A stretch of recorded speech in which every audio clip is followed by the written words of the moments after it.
Hey guys, it's Dave. In my most recent video, Repot Updates, somehow the upload got cut off right when I was presenting one of the most magnificent Hoya I have ever owned, which is on brand and incredibly rude.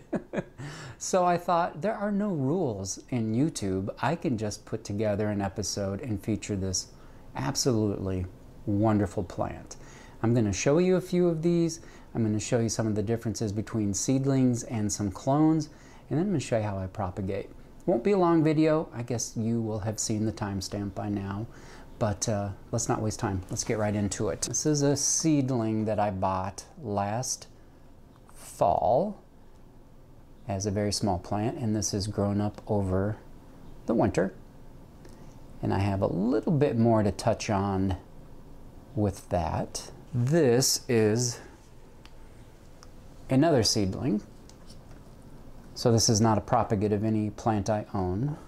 I got this at a fire sale at the same time, late last fall, as a very small plant. And you can see how well this has grown. Oh God, right into the chandelier.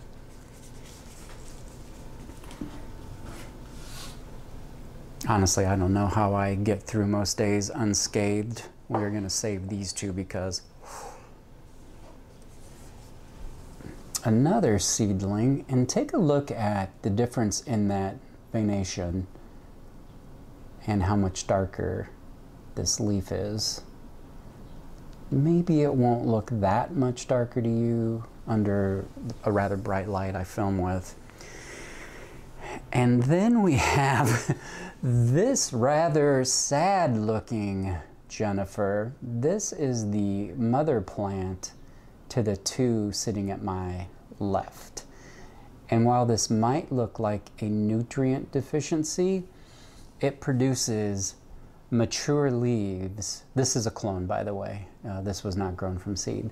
It produces these mature leaves right away, looking extremely dark green. So it gets the same nutrition, it gets the same lighting. I think these are just getting tired because I'm riding it hard and putting it away wet. It's been such a great plant for me. This is a propagation from that Jennifer. Look at this. My God, is that not beautiful? Just incredible. We are going to use this plant specifically in a little bit, so let me set her aside. And this is also a propagation from that mother plant that grew up over the winter. This plant grew, and some of you may have seen this in another video or two, to be honest. This was a one node, two leaf cutting, and this grew over the winter. Look at this plant. Holy Moses. And there's her flower. And I will tell you, our bedroom smells amazing. So if you're not a fan of the little old lady smell of the Croniana, that is not my, hey, hold on, that is not my description. I have read that from you all on the internet, so don't cancel me.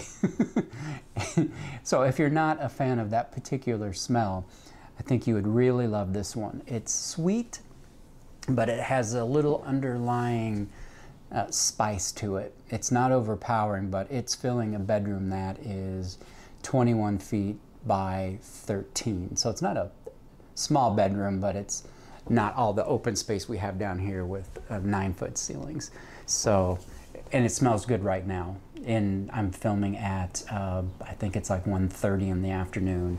So plenty strong scent. Jennifer is a suspected cross between an Incrusata and a Finlaysoni.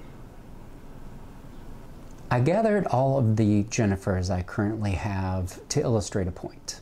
And these aren't all of the Jennifers I have owned These are just the ones that are still in my possession. I have sold quite a few small plants, starter plants, and many of them to you folks out there. I hope you're enjoying them. If you Google this plant right now, you are going to learn that it is a slow-growing Hoya that goes dormant in the winter. Does it though? Not mine. So I either have one of the most genetically superior Jennifers ever produced, or that's more likely not everyone's experience. So if you're new here, I feed my Hoya weekly, year-round. I do not stop, and they get plenty of light. Several of these have grown in the grow tent. Others are growing in ambient conditions. I've grown them in very bright conditions and quite dim conditions. Doesn't seem to affect the plant at all. They stay, for instance, this one, this dark under an incredibly bright Aglex 240 watt bar light, dim to 75%, or this dark growing just as quickly in ambient conditions in front of a west window here in Iowa over the winter. So not at all a slow growing plant for me. And by for me, I mean those conditions I provide, and most likely just getting lucky with a really good plant. I want to show you a couple of things. Let's take one more sniff though. Oh my God. Heaven, just heaven. I am going to show you how I propagate this particular Hoya. I am putting together a Hoya care guide that will cover the broad topics, but then more nuanced, at least intermediate growing. What I'm trying to say is just not the same old boring shit that gets served up on every single YouTube channel. I shouldn't say that. I should edit that out. So this is still in its plastic nursery pot, which is how I start all propagations. So look at this leaf. Oh my Lord. Okay, I'll stop showing you the plant. I apologize. I don't have a potting mat down, but when did that ever stop me from making a mess? I want to look at the roots. It's going to stay happily in this pot. Are you afraid to look at your roots? I know a lot of people don't want to in any way disturb them, but I wanted to make sure that this wasn't completely rooted out and that I needed to address that right now since I'm working on the plant. And it looks great. So we won't do that. What I will do is, these are my bonsai scissors that I can't shut up about. I just sanitize them off camera. And that's going to leave us with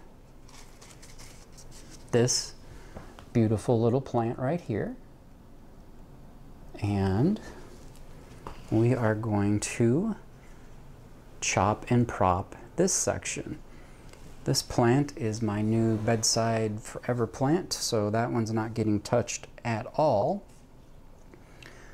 There are 2 vines coming off of her. So I'm going to cut this one, and probably right about here. That will give me plenty of room to get that in a pot. If it had been a situation where I had this leaf and then the next node was clear up here, I would have sacrificed the vine. I personally have no interest in having just a whole bunch of dead vine. I want a beautiful full plant like this, and there's no reason that we can't have that. So, but this looks absolutely fantastic. And with these big, thick, meaty leaves, there's no reason not to move this just directly into the substrate that you are going to grow it in. If I were propping one of those flimsier leaves, maybe some that hadn't hardened off, I would put it in perlite and water, fill it all the way up, and then as the root structure began to develop, I would just keep it moist and not wet, so it would be way down. As soon as those roots in perlite become active, you can move it over to the substrate. I mean, it's not an aeroid. This roots on roots thing, that's not a Hoya thing. They grow just fine into the substrate. So I won't water this in while this is callousing over. I know just yesterday, or just the other day, I took some propagations of a sunrise and put them right in the perlite and added water because I didn't have that much time. And then these little plant pins that you can get from Amazon, if you can get them locally, your local nursery is doing better than mine. There is not one single thing I use on a daily basis that I can buy locally. And all those products are, of course, linked in my description if you want to check those out. So we have a conundrum here. You can see how short this stem would be. Do I want to make this one? I think what I'll have to do is I'll just make that one larger propagation and call it good. So, I mean, I would buy that in a New York minute. That is fantastic. So let's get this put in here, get it pinned down good. And of course, as you water in the substrate, it's going to become much firmer. It'll really hold the pin. And let's see if maybe I can balance it a little bit better.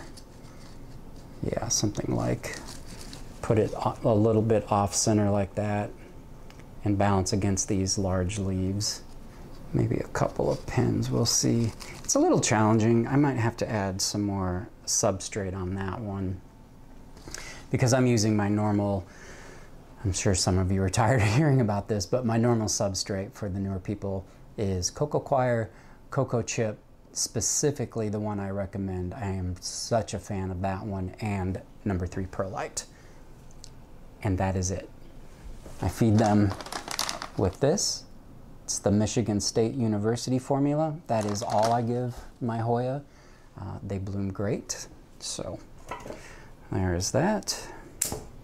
We're gonna have another double. When these go up for sale, these are gonna be some really nice plants. Really nice plants. Be more impressed with yourself, Dave. I'm not impressed with myself. It's the plant. The plant's doing all the heavy lifting. I want to show you one more thing about water, how I water plants, because many of you know that it drives me crazy when people say to wait for the leaf to get soft or, God freaking forbid, wrinkle. Let me show you something. Let me worry about this later. I'm not saying I make this look easy, I'm just saying the results will be there. And by the way, just, oh good Lord. Time frame on these, I will give them very good lighting. I would expect these to start rooting. This is Friday, the 21st of June. I would expect these to start rooting next week. I would expect them to be firm in the pot, or have some resistance, I should say, within 2 weeks for sure. And then this will start growing new growth points almost immediately. So these plants will begin to be bigger plants while it's still rooting into this substrate. And I know that goes against conventional wisdom, as I've said many times on this channel already, but that's just my experience. That's the reality of how I do it anyway. But I want to show you something.